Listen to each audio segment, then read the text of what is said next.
আমরা মেয়েরা বা মায়েরা আমরা যখন রাতে ঘুমাতে যাই তখনই চিন্তা করি রাত সকালের নাস্তা কি দিব, চিন্তা করতে করতে ঘুমায় যাই। যাই হোক, আসসালামু আলাইকুম বন্ধুরা, কেমন আছেন সবাই? আশা করি সবাই ভালো আছেন। আলহামদুলিল্লাহ আমিও ভালো আছি। তো সকালে নাস্তা শেষে চিন্তা করলাম কি রান্না করব, তো অবশেষে ভাবলাম চিংড়ি মাছ দো পেঁয়াজি করি। চিংড়ি মাছটা ফ্রিজ থেকে বের করে নিলাম, বের করে ঘরটার ঝাড়ু দেওয়া হয়েছিল না, তো বিছানা টিছানা একটু রেডি করে ঠিকঠাক করে নিয়ে ঘরটা ঝাড়ু দিয়ে নিয়ে রান্নাঘরে চলে গেলাম। এই তো বিছানাটা রেডি করতেছি, ঠিক করতেছি। ওই যে দক্ষিণ সাইডের একটা জানালা আছে, জানালা দিয়ে সুন্দর ঠান্ডা বাতাস আসে। যে ঘরটা ঝাড়ু দিয়ে নিলাম, ঘরটা ঝাড়ু দিয়ে নিয়ে রান্নাঘরে চলে গেলাম। তো আমার মশলা বাটা শেষ হয়ে গেছে, মশলা বাটা শেষ হয়ে গেলে তো আমার মাথা নষ্ট হয়ে যায়।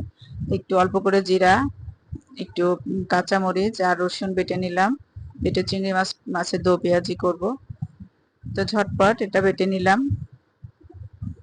আমার কাছে বাটাটা অনেক কষ্টকর, একবার বেশি করে বাটা থাকলে রান্না করতে সুবিধা হয়। আমার সব মশলা বাটা ফুরিয়ে গেছে, তাই অল্প করে বেটে নিলাম।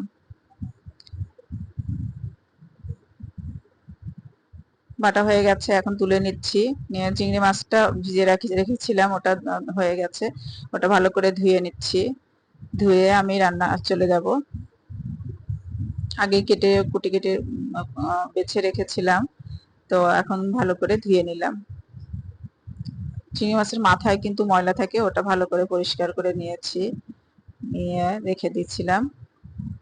তো ধোয়া হয়ে গেছে, এখন আমি চুলায় কড়াই বসিয়ে দিয়ে তেল দিয়ে দিয়েছি আর পেঁয়াজ দিয়ে দিলাম এক এক কাপ মতো।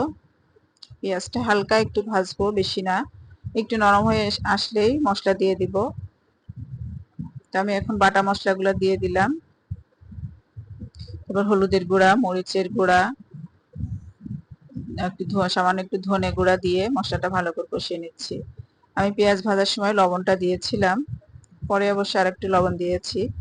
মশলাটা ভালো করে কষানো হয়ে গেছে, চিংড়ি মাছগুলো দিয়ে দিলাম। চিংড়ি মাছের দো পেঁয়াজিটি কেমন হচ্ছে আর আপনারা কে কিভাবে রান্না করেন কমেন্ট করে জানাবেন। আমি তো এইভাবেই করি।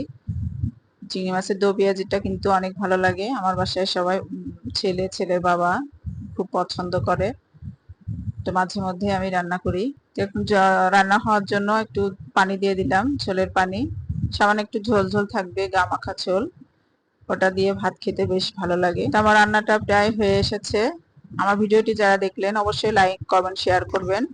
চিংড়ি মাছের দো পেঁয়াজির ফাইনাল লুক দেখেন, কতটা লোভনীয় লাগতেছে, খেতেও কিন্তু অসাধারণ হয়েছিল। আমার পাশে থাকবেন, আমিও আপনাদের পাশে থাকবো।